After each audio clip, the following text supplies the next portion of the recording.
In an effort to keep our Supersport owners informed, we've decided to make this video on how to bleed the brakes. To prepare for bleeding the brakes, we've got the car up in the air on jack stands, removed all four wheels, removed the hood and the rear engine cover, and removed the access panel to gain access to the master cylinder reservoirs. The tools we use to bleed the brakes on a Supersport are a good stack of rags, an electric impact with socket to remove the wheels, our brake fluid, Wilwood EXP 600 Plus, a 1/4 inch wrench, a brake bleeding bottle, a 4 millimeter T-handle that we use to remove the access panel, and a skilled technician. Brake bleeding is definitely a two-man job.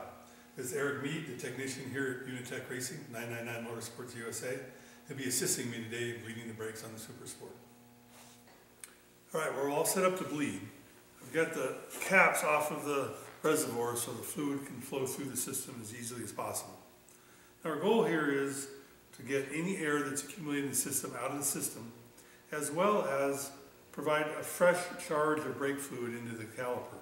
Calipers get fairly warm. As the fluid is heated up, it does degrade over time. So part of what we're trying to do is get fresh fluid in the caliper. I've got my brake bleeder bottle and my 1/4 inch wrench. So I set the wrench in place, connect the bleeder bottle onto the bleed screw, and it fits fairly tightly. I'm going to open the bleeder. I'm going to give clear instruction to Eric, and he's going to pump all the way down to the floor, all the way to the top, all the way down to the floor at a nice steady even pace. When I see that I get nice clean fluid with no air in it, I'm going to tell him to tell me when he's going down, and that way when I close the bleeder, the fluid will be coming out of the caliper. Go ahead and pump. Okay, I've got real nice clean fluid, no air. Tell me when you're going down. Going down. So I close it on the downstroke so that fluid is coming out when I close it. That way no air is drawn back into the system. So that was a real good bleed. Got a nice clean charge of fluid into this particular port on the caliper. And then we'd repeat on every caliper. Each caliper has two fittings, the inside and the outside. We first bleed the inside, then we go bleed the outside. I'm going to bleed the outside just to show you how that's done. Again, I set up my wrench, hook up my hose, open the bleeder. Go ahead and pump, Eric.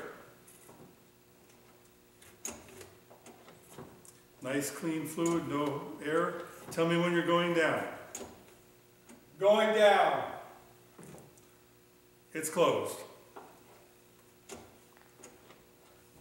All right, so we've got a real good bleed here on this caliper. Eric, how's the brake pedal feel? Pedal feels firm. Okay. The real key here is that we're using very clear instructions and signals so that we both know exactly what he's doing, and I'm able to observe that I'm getting good clean fluid with no air in it, and it goes super smoothly. Because we're never applying the pedal when we've got the bleeder closed, we're not compressing the bubbles into a smaller size that's much harder to get through the system. If we do that on all four corners, we'll have a very good hard pedal, good feeling brakes, and we've got a nice clean charge of fluid in the caliper, so this should be able to run another 300 miles without any service. After you finish bleeding each caliper, and sometimes while you're bleeding the caliper, you'll want to top up the fluid in the reservoir. Always use fluid from a clean sealed bottle.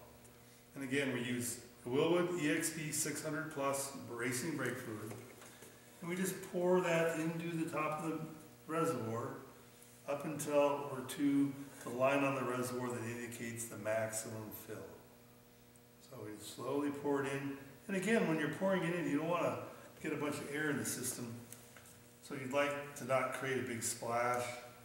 Just have it go in smoothly. Fill it up to the line. Replace the reservoir cap. Make sure it's nice and snug and won't leak. Replace the reservoir cap. Tighten it down and give it a check. The whole thing. If we were to be bleeding the clutch, we'd be doing exactly the same thing, except we're doing the bleeder that's located on the engine, and there's a bleeder that's on the hose that runs to the clutch release cylinder, and it's bled just like the brakes. Again, never trying to compress the fluid. You want to always have the bleeder open when he's going down on the pedal.